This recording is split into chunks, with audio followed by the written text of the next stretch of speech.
मनुष्य और धन, इन दोनों में संबंध अत्यंत गहरा है। धन वो शक्ति है जिसका उपयोग मनुष्य करता है सांसारिक वस्तुओं को खरीदने के लिए, अपना जीवन यापन करने के लिए, और मनुष्य वो शक्ति है जो धन को महान बना देती है।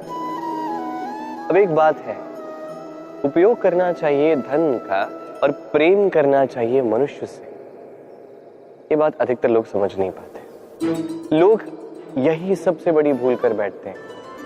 वो प्रेम करते हैं धन से और उपयोग करते हैं मनुष्य का। ये अनुचित है। देखिए, आप किसी सुई से युद्ध नहीं लड़ सकते, ना किसी तलवार से आप वस्त्र सी सकते नहीं।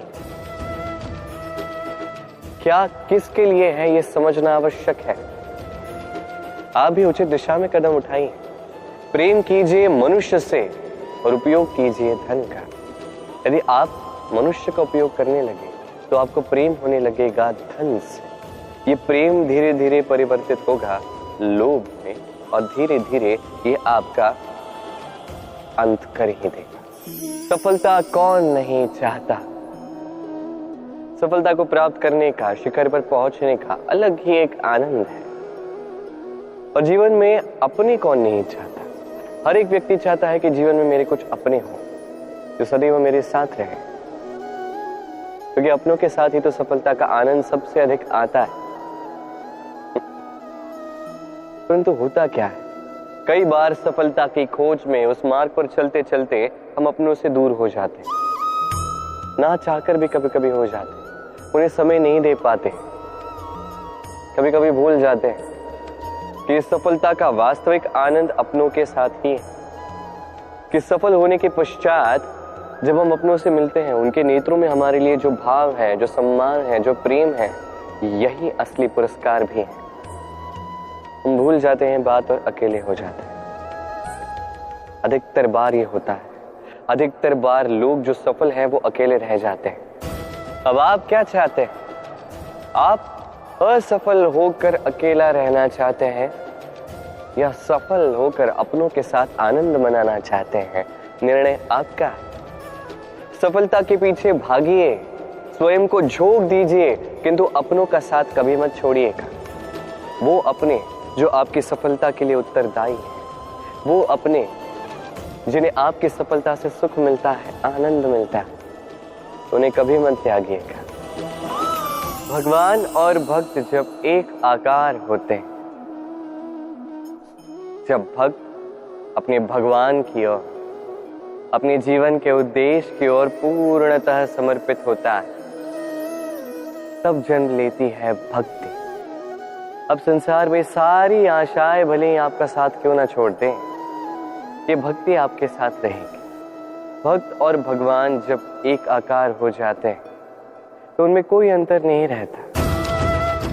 वो एक हो जाते हैं, एक व्यक्तित्व, एक अस्तित्व।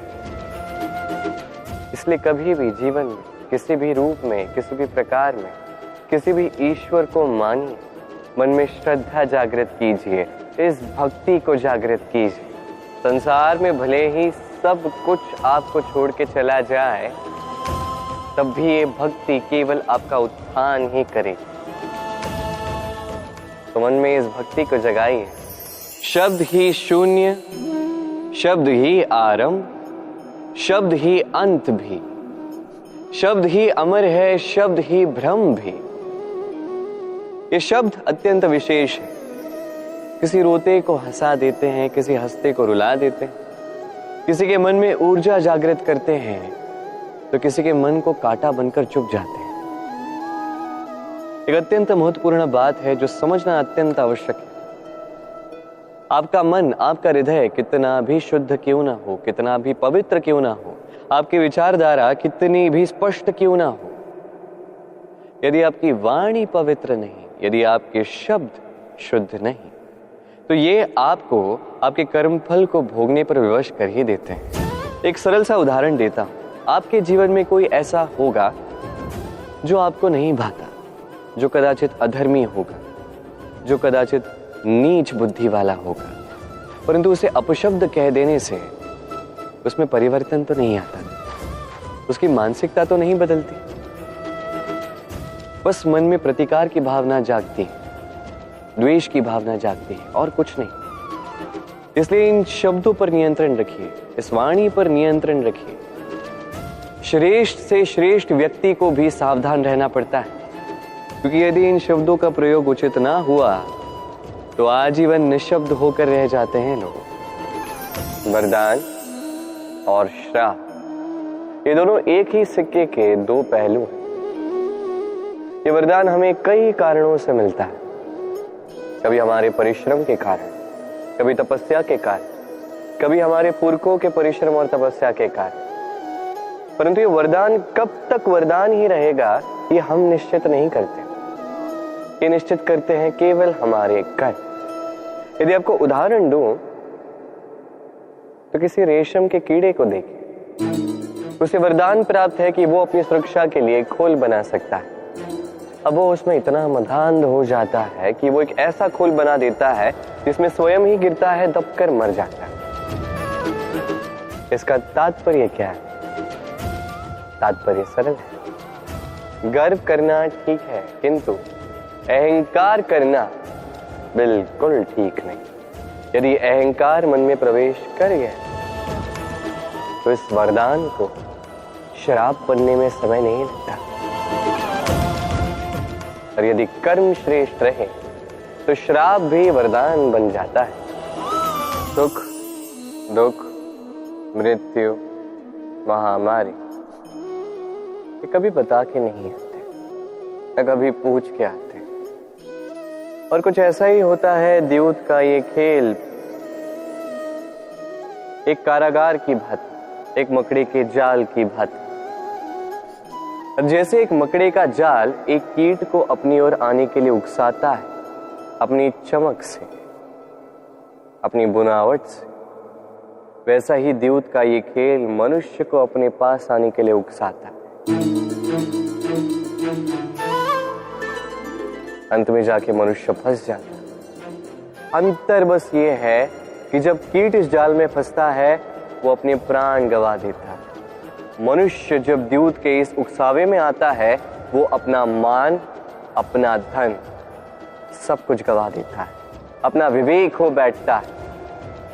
और आप अपना विवेक कभी मत खोइएगा। यदि आपके मन में लालच आ जाए, आप लोलुप हो जाओ, यदि आप द्यूत के इस खेल में प्रवेश कर जाओ तो बस स्मरण रखना, लौट कर वापस आना लगभग असंभव है। इस विवेक का साथ कभी नहीं छोड़ना, क्योंकि विनाश के आने का पहला संकेत ही विवेक का जाना। इस उकसावे में मत आए। विजय, विजय प्राप्त करने के लिए मनुष्य क्या कुछ नहीं करता, हर संभव प्रयास करता है। परंतु क्या अपनी विजय प्राप्त करने के लिए कुछ भी दांव पर लगा देना उचित है? कदापि नहीं। अपना खोया हुआ मान, खोई हुई संपत्ति, खोए हुए अधिकार पुनः प्राप्त करने का एक ही मार्ग है, और वो है पुरुषार्थ, जुआ नहीं। जो व्यक्ति स्वयं हरा हुआ है, अपनी जीत को प्राप्त करने के लिए किसी और को दांव पर कैसे लगा सकता है? ये पूर्णतः अनुचित है।